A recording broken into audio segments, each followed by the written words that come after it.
नमस्कार साथियों, आज की क्लास में आप सबका स्वागत है।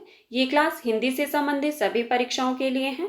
तो आइए हम आज की क्लास को शुरू करते हैं और हमारा आज का पहला प्रश्न है, हिंदी साहित्य का वैज्ञानिक इतिहास ग्रंथ के लेखक कौन है? आपके पास ऑप्शन है आचार्य हजारी प्रसाद द्विवेदी, विश्वनाथ त्रिपाठी, गणपति चंद्रगुप्त या डॉक्टर बच्चन सिंह। तो इसका सही उत्तर क्या होगा? सभी लोग अपना उत्तर कमेंट बॉक्स में अवश्य दें। बिल्कुल सही। जिन साथियों ने ऑप्शन नंबर 3 बताया है उनका उत्तर सही है। हिंदी साहित्य का वैज्ञानिक इतिहास ग्रंथ के लेखक गणपति चंद्रगुप्त है। कब लिखा था इन्होंने ये ग्रंथ? कब लिखा था? 1965 ईस्वी में। ठीक है। हमारा अगला प्रश्न है, निम्न में से कौन सी भारूपीय परिवार की भाषा नहीं है? आपके पास ऑप्शन है गुजराती, हिंदी, मलयालम या मराठी। तो इसका सही उत्तर क्या होगा? कौन सी भारोपी परिवार की भाषा नहीं है उसका चयन करना है और साथ में फिर ये बताना है कि यह किस परिवार की भाषा है। बिल्कुल सही। जिन साथियों ने ऑप्शन नंबर 3 बताया है उनका उत्तर सही है। मलयालम भारोपी परिवार की भाषा नहीं है। किस परिवार से संबंधित है ये? बिल्कुल सही, द्रविड़ परिवार की भाषा है ये। ठीक है। बाकी ये तीनों भाषाएं जो है वो भारोपी परिवार की भाषा है।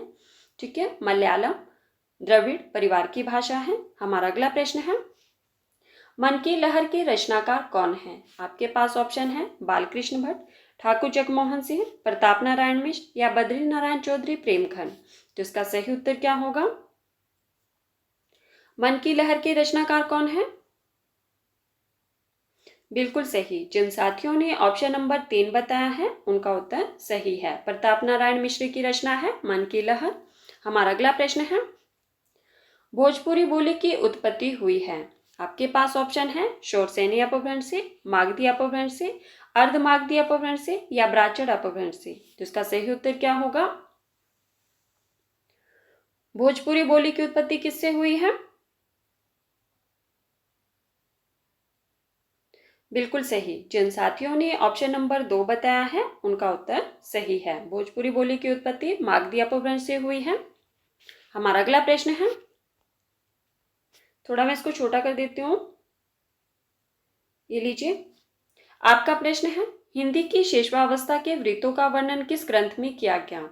आपके पास ऑप्शन है a history of Hindi literature, Hindi साहित्य का आलोचनात्मक इतिहास, हिंदी साहित्य का विवेचनात्मक इतिहास या modern vernacular literature of Hindustan. तो इसका सही उत्तर क्या होगा? आपको बताना है कि हिंदी की शेषवावस्था के वृत्तों का वर्णन किस ग्रंथ में किया गया है और साथ में उसके जो रचनाकार है उनका नाम भी बताना है आपको।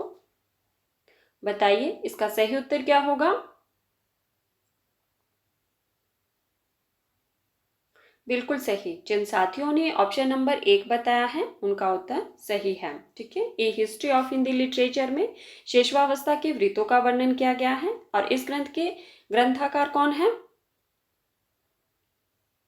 बिल्कुल सही। किसका ग्रंथ है ये? F.E. कई का। ठीक है। हमारा अगला प्रश्न है, इनमें से कौन सी रचना भारतेंदु की नहीं है? आपके पास ऑप्शन है प्रेम माधुरी, प्रेम फुलवारी, प्रेम तरंग या प्रेम पुष्पावली। तो इसका सही उत्तर क्या होगा? कौन सी रचना भारतेंदु की नहीं है इसका चयन करना है और साथ में ये बताना है कि फिर यह रचना किसकी है। बताइए इसका सही उत्तर क्या होगा? बिल्कुल सही। जिन साथियों ने ऑप्शन नंबर 4 बताया है उनका उत्तर सही है। प्रेम पुष्पावली भारतेंदु जी की रचना नहीं है। अब ये बताइए कि किसकी रचना है ये? बिल्कुल सही। किसकी रचना है? प्रताप नारायण मिश्र की। ठीक है। अब हम बात करेंगे कि भारतेंदु जी की जो प्रेम माधुरी रचना है इसका रचना काल क्या है। प्रेम माधुरी का रचना काल है 1875 ईस्वी। भारतेंदु जी की रचना है प्रेम फुलवारी 1883 ईस्वी की रचना है। ठीक है। और प्रेम तरंग 1877 ईस्वी की रचना है। ये तीनों रचनाएं भारतेंदु जी की है और प्रेम पुष्पावली प्रताप नारायण मिश्र की रचना है। हमारा अगला प्रश्न है, प्रपद्यवाद किसका पर्याय है? आपके पास ऑप्शन है प्रयोगवाद, नई कविता, नकीनवाद या अकविता। तो इसका सही उत्तर क्या होगा? प्रपद्यवाद किसका पर्याय है? बिल्कुल सही। जिन साथियों ने ऑप्शन नंबर 3 बताया है उनका उत्तर सही है। ठीक है, नकेनवाद का पर्याय है ये। हमारा अगला प्रश्न है, साथियों जो पहली बार चैनल पर आए हैं प्लीज चैनल को सब्सक्राइब कर देना ताकि आने वाली हर वीडियो की नोटिफिकेशन आप तक पहुंचे। और जो साथी पहली बार हमारी क्लास में आए हैं प्लीज अगर आपको क्लास पसंद आए तो वीडियो को लाइक कर देना और वीडियो को ज़्यादा से ज़्यादा शेयर भी कर देना। हमारा अगला प्रश्न है, यहाँ पे भरतेश्वर होगा। भरतेश्वर बाहुबली राज के रचनाकार कौन है? आपके पास ऑप्शन है गणपति चंद्रगुप्त, विद्यापति, शालिभद्र सूर्य या जगनेक। तो इसका सही उत्तर क्या होगा? भरतेश्वर बाहुबली राज के रचनाकार कौन है और कब लिखा गया ये ग्रंथ?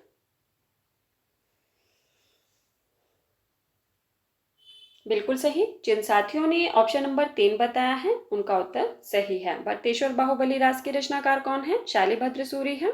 ठीक है, 1184 ईस्वी का है ये। यह एक खंड काव्य है। ठीक है, आप जानते हैं कि इसमें भगवान ऋषभ देव के दो पुत्र भरतेश्वर और बाहुबली के मध्य जो है वो राज्य सत्ता के संघर्ष की कथा को वर्णित किया गया है। ठीक है, हमारा अगला प्रश्न है, नाभादास के गुरु का नाम क्या था? आपके पास ऑप्शन है विठलनाथ, अग्रदास, नरहरिदास या सूरदास। तो इसका सही उत्तर क्या होगा? नाभादास के गुरु का नाम बताना है। और नाभादास की एक प्रसिद्ध रचना है जो बार बार परीक्षा में पूछी जाती है, उस रचना का नाम भी बताइए। कौन सी रचना है? बिल्कुल सही, नाभादास की रचना कौन सी है? भक्तमाल, जो कि बार बार परीक्षा में पूछी जाती है। चलिए अब ये बताइए कि नाभादास के गुरु का नाम क्या था? बिल्कुल सही, नाभादास के गुरु का नाम क्या था? अग्रदास। तो जिन साथियों ने ऑप्शन नंबर 2 बताया है उनका उत्तर सही है। हमारा अगला प्रश्न है, पाहुड़ दोहा के रचनाकार कौन है? आपके पास ऑप्शन है पुष्पदंत, रामसिंह, जगनेक या सरहप्पा। तो इसका सही उत्तर क्या होगा? पाहुड़ दोहा के रचनाकार कौन है?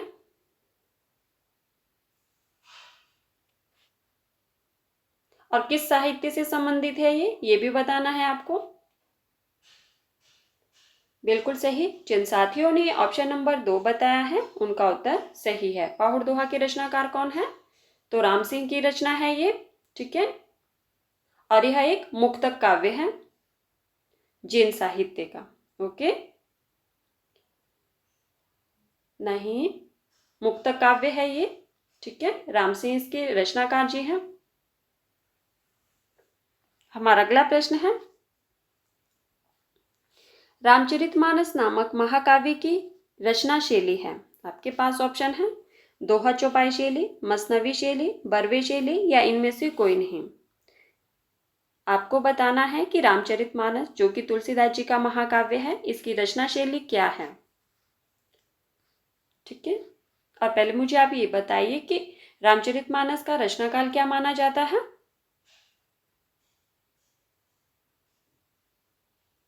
बिल्कुल सही, जिन साथियों ने ऑप्शन नंबर 1 बताया है उनका उत्तर सही है। ठीक है, रामचरितमानस नामक महाकाव्य की रचना शैली क्या है? तो दोहा चौपाई शैली है। और इसका रचनाकाल क्या माना जाता है? 1574 ईस्वी।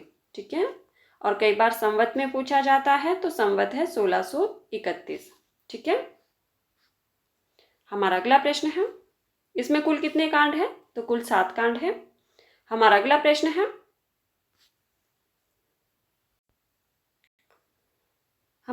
प्रश्न है, काव्य शास्त्र की परंपराओं के अनुसार लक्षण ग्रंथ की रचना करने वाले कवि किस काव्य धारा के अंतर्गत आते हैं? आपके पास ऑप्शन है रीतिमुक्त, रीतिसिद्ध, रीतिबद्ध या उपरोक्त सभी। तो इसका सही उत्तर क्या होगा? प्रश्न है आपके पास कि काव्य शास्त्र की परंपराओं के अनुसार लक्षण ग्रंथ की रचना करने वाले कवि किस काव्य धारा के अंतर्गत आते हैं? बताइए, इसका सही उत्तर क्या होगा?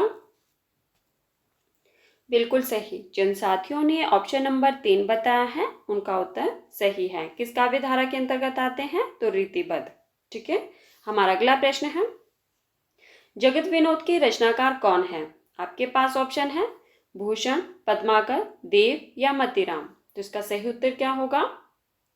जगत विनोद किसकी रचना है? बिल्कुल सही। जिन साथियों ने ऑप्शन नंबर 2 बताया है उनका उत्तर सही है। पद्माकर की रचना है जगत विनोद। हमारा अगला प्रश्न है, श्रीधर पाठक ने गॉडस्मिथ के ग्रंथ हर्मिट का अनुवाद किस नाम से किया? आपके पास ऑप्शन है श्रांत पथिक, उजड़ ग्राम, एकांतवासी योगी या इनमें से कोई नहीं। तो इसका सही उत्तर क्या होगा? आप जानते हैं कि श्रीधर पाठक ने गॉडस्मिथ के ग्रंथ हर्मिट का अनुवाद किया था। ठीक है, आपको बताना है कि किस नाम से किया था। बताइए इसका सही उत्तर क्या होगा?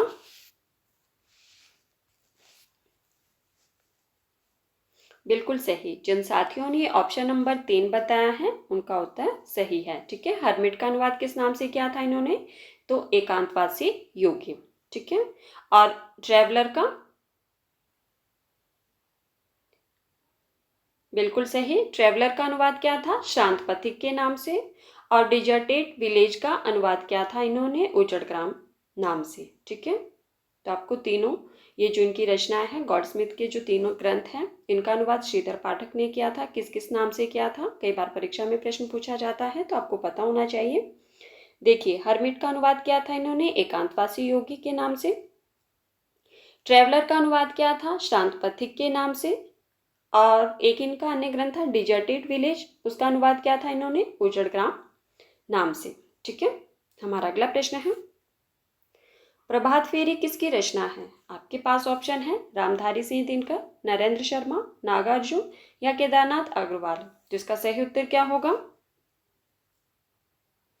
प्रभात फेरी किसकी रचना है? बिल्कुल सही। जिन साथियों ने ऑप्शन नंबर 2 बताया है उनका उत्तर सही है। प्रभात फेरी नरेंद्र शर्मा जी की रचना है।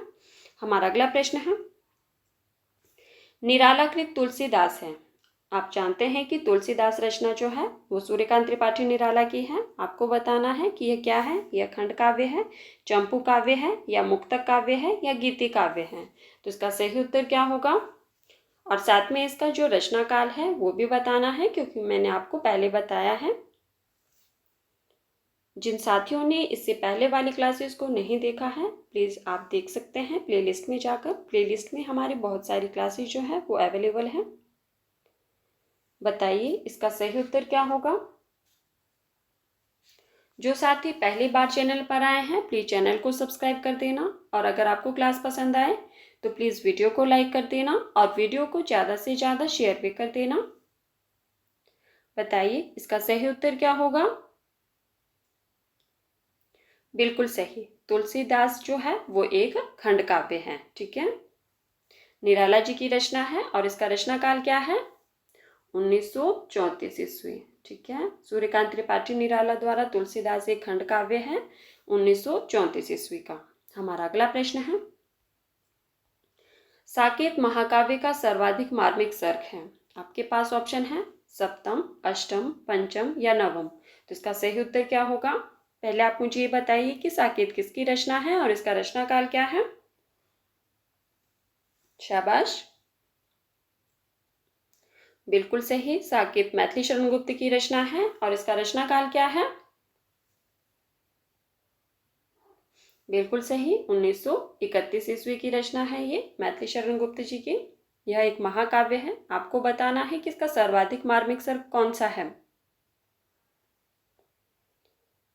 बिल्कुल सही। जिन साथियों ने ऑप्शन नंबर 4 बताया है उनका उत्तर सही है। नवम सर्ग जो है वो सर्वाधिक मार्मिक सर्ग है। हमारा अगला प्रश्न है, नीम के पत्ते किसकी रचना है? आपके पास ऑप्शन है जयशंकर प्रसाद, सूर्यकांत त्रिपाठी निराला, रामधारी सिंह दिनकर या मैथिली शरण गुप्त। तो इसका सही उत्तर क्या होगा? नीम के पत्ते किसकी रचना है और साथ में इसका रचना काल भी बताना है आपको। बिल्कुल सही। जिन साथियों ने ऑप्शन नंबर 3 बताया है उनका उत्तर सही है। नीम के पत्ते रामधारी सिंह दिनकर की रचना है और इसका रचना काल क्या है? 1954 ईस्वी। ठीक है, हमारा अगला प्रश्न है, निम्नलिखित में से आग और राग का कवि किसे कहा जाता है? आपके पास ऑप्शन है रामधारी सिंह दिनकर, सूर्यकांत त्रिपाठी निराला, सुमित्रा नंदन पंत या जयशंकर प्रसाद। तो इसका सही उत्तर क्या होगा? किस कवि को आग और राग का कवि कहा जाता है? बिल्कुल सही। जिन साथियों ने ऑप्शन नंबर 1 बताया है उनका उत्तर सही है। रामधारी सिंह दिनकर को आग और राग का कवि कहा जाता है। चलिए मुझे ये बताइए कि रामधारी सिंह दिनकर का जन्म कब हुआ था? बताइए। बिल्कुल सही। रामधारी सिंह दिनकर का जन्म कब हुआ था? 1908 ईस्वी में। ठीक है, और इन्हें जो है वो आग और राग का कवि भी कहा जाता है। और इनकी अभी हमने कौन सी रचना पढ़ी थी? बताइए। बिल्कुल सही, नीम के पत्ते। ठीक है, 1954 ईस्वी की। हमारा अगला प्रश्न है, चीन की लोक कथा पर आधारित लंबी कविता है। आपके पास ऑप्शन है इतल्यम, महावृक्ष के नीचे, असाध्य वीणा या सागर मुद्रा। तो इसका सही उत्तर क्या होगा? चीन की लोक कथा पर आधारित लंबी कविता कौन सी है, इसका चयन करना है। और साथ में आपने ये भी बताना है कि यह किसकी है, कौन इसकी रचनाकार है। बिल्कुल सही। जिन साथियों ने ऑप्शन नंबर 3 बताया है उनका उत्तर सही है। चीन की लोक कथा पर आधारित लंबी कविता कौन सी है? असाध्य वीणा। किसकी है ये? अज्ञे जी की। ठीक है, अब हम बात करते हैं कि इतल्यम, ये भी अज्ञे जी की रचना है। इसका रचना काल क्या है? चलिए आप लोग ही मुझे बताइए, इतल्यम का रचना काल क्या है? अज्ञे जी की रचना है ना? बिल्कुल सही। इतल्यम 1946 ईस्वी की रचना है अज्ञे जी की। महावृक्ष के नीचे किसकी रचना है? बताइए। महावृक्ष के नीचे किसकी रचना है? किसका उत्तर आता है सबसे पहले? बिल्कुल सही, महावृक्ष के नीचे, यह भी अज्ञे जी की रचना है। और इसका रचना काल क्या है? 1977 ईस्वी। ठीक है, असाध्य वीणा अज्ञे जी की रचना कविता है। ठीक है, जो कि चीन की लोक कथा पर आधारित है। सागर मुद्रा किसकी रचना है? बताइए, सागर मुद्रा किसकी रचना है? बिल्कुल सही, सागर मुद्रा भी अज्ञे जी की रचना है। और इसका रचना काल क्या माना जाता है? 1970 ईस्वी। ठीक है, तो ये चारों रचनाएं जो है वो अज्ञे जी की है। असाध्य वीणा चीन की लोक कथा पर आधारित है। तो साथियों, ये थे आज के हमारे कुछ महत्वपूर्ण प्रश्न जिन पर हमने चर्चा की। अगर आपको क्लास पसंद आए तो प्लीज़ वीडियो को लाइक कर देना और वीडियो को ज़्यादा से ज़्यादा शेयर भी कर देना। और मुझे जो साथी इस वीडियो को बाद में देखते हैं, मुझे कमेंट करके ज़रूर बताना कि आज की क्लास में आपके कितने प्रश्न सही हुए। धन्यवाद, मिलते हैं अगली क्लास में।